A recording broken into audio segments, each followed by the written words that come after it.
ओम श्री गणेशाय नमः। श्री गुरुचरण कमलेभ्यो नमः। श्री मातृपितृचरण कमलेभ्यो नमः। इष्ट देवताभ्यो नमः। शांताकारं भुजगशयनं पद्मनाभं सुरेशं विश्वाधारं गगनसदृशं मेघवर्णं शुभांग्यं लक्ष्मीकान्तं कमलनयनं योगिभिर्ध्यानगम्यं वन्दे विष्णुं भवभयहरं सर्वलोकैकनाथं। सभी सनातन धर्म प्रेमियों को देव उठने एकादशी की बहुत बहुत शुभकामनाएं। मैं पंडित युगलेश्वर शास्त्री आपके सामने उपस्थित हुआ हूँ एक देव उठने एकादशी पर वीडियो लेकर के। क्यों इसको मनाया जाता है, क्या इसका विधान है, क्या इनके नियम है, क्या इसकी विशेषता है देव उठनी एकादशी की। 2020 की माने देव उठनी एकादशी 25 और 26 तारीख दोनों दिन है। इस दिन स्मार्त और वैष्णव की एकादशी है। जो स्मार्त वैष्णव अपने अपने मत के अनुसार उसको मनाए। क्या इसकी मान्यता है? ये कहा जाता है पुराणों के अंदर कि देव उठनी एकादशी को भगवान विष्णु क्षीर सागर जो शयन करते हैं वो जागते हैं और जन का कल्याण करते हैं। और भाद्रपद के शुक्ल पक्ष की एकादशी को भगवान शंकासुर से युद्ध करते हुए उनको मार करके और योग निद्रा के अंदर समुद्र के अंदर जाकर के शयन करते हैं। उसके पश्चात वो कार्तिक मास के शुक्ल पक्ष की एकादशी को जाग करके जन कल्याण करते हैं। एक विधान ये है। उसी दिन तुलसी और सालग्राम की विवाह का भी बड़ा महत्व है। तुलसी और सालग्राम भगवान की उस दिन पूजा अर्चना करनी चाहिए और भगवान लक्ष्मी नारायण का पूजना अर्चन करना चाहिए। दूसरी मान्यता है कि जालंधर राक्षस था, उनकी पत्नी वृंदा बहुत ही पतिव्रता स्त्री थी। वो भगवान का पूजन अर्चन करती थी, अपने पति की सेवा करती थी। तो इस कारण से उसको कोई भी देवता मार नहीं सका और इसी कारण से सब देवता परेशान होकर के भगवान विष्णु के पास गए। तो भगवान विष्णु से प्रार्थना की, भगवान इसको आप ही संभालो, कैसे संभालोगे? तो भगवान विष्णु ने वृंदा का सतीत्व नष्ट कर दिया। अब जैसे ही सतीत्व नष्ट हुआ और जालंधर की मृत्यु हो गई। लेकिन उधर वृंदा को जैसे पता चला कि इसने मेरा पतिव्रता धर्म नष्ट किया है इन्होंने, तो उन्होंने उनको श्राप दे दिया कि पत्थर बन जाओ। जैसे पत्थर बन गए, महालक्ष्मी को पता चला। महालक्ष्मी ने प्रार्थना की, हे देवी आप इनको इस रूप में मत रखो आप। तो उन्होंने कहा कि आप इसी रूप में पूजे जाओगे। पुनः उनको इस वरदान दे करके और वो पूरी की पूरी भगवान विष्णु के अंदर महालक्ष्मी के अंदर समाहित हो गई। जालंधर भगवान विष्णु के अंदर समाहित हो गया। ऐसे करके ये दूसरी मान्यता है। उस दिन तुलसी विवाह का बड़ा महत्व है। यदि तुलसी पत्र भगवान सालग्राम को अर्पण किया जाता है तो उससे जन्म कोटियों का पाप तर जाता है। तुलस्य अमृत जन्मासी सदा तुम केशव प्रिय चिनोमी केशवश्चार्थ वरदा भव शोभने। इस मंत्र के साथ में तुलसी माता को भगवान सालग्राम जी को अर्पण करना चाहिए। और जिनके कन्या नहीं हुई या उन्होंने कभी कन्यादान इत्यादि नहीं किया, उनको अवश्य तुलसी विवाह करना चाहिए, जैसी अपनी सामर्थ्य उसके अनुसार। तो इसका बड़ा महत्व है।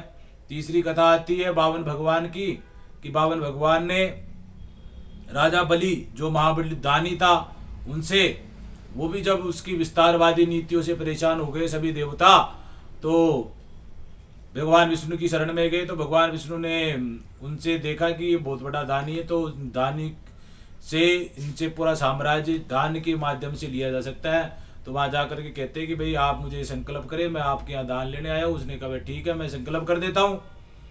उधर शुक्राचार्य जी को पता चला तो उन्होंने जाकर के उनसे मना किया कि भैया मानिए, आप ये भगवान विष्णु है और आपसे छल करने के लिए आए। लेकिन राजा बलि ने कहा कि नहीं, मेरे पास दान लेने के लिए आया है, तो अब मेरा चाहे अहित हो चाहे अनित हो, मैं इनको दान दूंगा, क्योंकि मेरा नियम है कि मैं दान देता ही हूँ यदि मेरे घर पे कोई आता है तो इसी के अनुसार भगवान ने उन्होंने संकल्प कर दिया। संकल्प किया तो शुक्राचार्य जी उसके कमंडल के अंदर आके बैठ गए। भगवान विष्णु ने उसका लकड़ी वगैरह से उनकी छेदन किया तो उनकी आग फूट गई। फिर भी उस राजा बलि ने उनको सब जानते हुए भी उनको संकल्प दे दिया। तो भगवान ने 52 रूप से विशाल रूप बनाया तो पूरी पृथ्वी चारों दिशा वगैरह सब एक पैर के अंदर नाप ली। दूसरे पैर में स्वर्गलोक नाप लिया और तीसरे पैर बोले अब मैं कारक हूँ राजा बलि, बताइए आप। तो बलि ने कहा प्रभु तीसरा पैर आप मेरे सिर पे रख दीजिए। भगवान उनके पैर सिर पे रखते हैं तो वो पाताल लोक में चले जाता है। पाताल लोक में जाते हैं तो भगवान विष्णु प्रसन्न हो जाते हैं कि बोले मांगे बलि राजा आप क्या मांगना चाहते हो, आपके बराबर कोई दानी नहीं है। तो उन्होंने कहा हम आपकी दान से प्रसन्न है, आप मांगे क्या मांगना चाहते हो। तो उन्होंने कहा कि भगवान आप मेरे घर पे निवास करें और मैं जिस भी रास्ते से महल के बाहर निकलूं वहां आप उपस्थित मुझे दर्शन देने के लिए तैयार हैं। तो भगवान विष्णु बड़े परेशान हो गए। उसके 4 गेट थे, किधर से निकल जाए पता ही नहीं। भगवान सजग रहे, परेशान हो गए भगवान। लक्ष्मी माता को इस चीज़ का पता चला। लक्ष्मी जी ने सोचा भी ये कैसे पार पड़ेगी भाई। तो वो राजा बलि की बहन बन करके उनके रक्षा बंधन बांधने के लिए वहां पहुंच जाती है, रक्षा बांधती है, फिर उनसे वरदान के रूप में भगवान विष्णु को मांग लेती है। तो ये भी एक मान्यता है, उसमें रक्षा विधान का भी तभी से महत्व हुआ है और देव उठने का भी है। और महिला वगैरह को देखिए दीपावली दीपों का उत्सव है जो अपन अमावस्या के दिन मनाते हैं, लेकिन उस दिन भगवान सिर्फ महालक्ष्मी का पूजन होता है, गणेश जी महाराज का पूजन होता है, सरस्वती जी का होता है। लेकिन भगवान जब जागते हैं उसके बाद में देव उठनी एकादशी को विशेषतः भगवान लक्ष्मी और नारायण का पहला पूजन होता है। तो ये भी दीपावली की तरह बड़े हर्ष और उल्लास के साथ में मनाना चाहिए। दीप इत्यादि जलाने चाहिए, भगवान विष्णु के चरणों की चित्र बना करके उनकी पूजा करनी चाहिए, लक्ष्मी जी का पूजन करना चाहिए। जो भी ऋतु फल हो जिसमें बेर इत्यादि गाँव के अंदर वो लगाए जाते हैं, वो लगा करके दीपक जला करके भगवान विष्णु की स्तुतियाँ गा करके, गीत गा करके, अनेकों प्रकार से भगवान लक्ष्मी नारायण के स्तोत्र इत्यादि गा करके, जैसे श्री सूक्त हुआ, पुरुष सूक्त हुआ, विष्णु सहस्त्र नाम इत्यादि हुए, ये गा करके भगवान विष्णु और लक्ष्मी जी की कृपा प्राप्त करनी चाहिए। ये लक्ष्मी मैया नारायण भगवान आप हमारे को हमारा कल्याण करे, हमारे घर में धन धान्य लक्ष्मी का भंडार हो, ऐसा आशीर्वाद हमें प्रदान कीजिए। हम निरोगी रहे, हमारे समाज में, हमारे गांव में, हमारे देश के अंदर सुख शांति बनी रहे। वसुदेव कुटुंबकम का भाव हमारे अंदर होना चाहिए। इस भाव के साथ में भगवान की पूजा अर्चना करनी चाहिए, व्रत इत्यादि करना चाहिए। एकादशी का महत्व वही, तो उसको ध्यान में रख करके जो भी विधान है, जैसे आप शयन न करें, भगवान का हरिनाम संकीर्तन करें, दान पुण्य करें,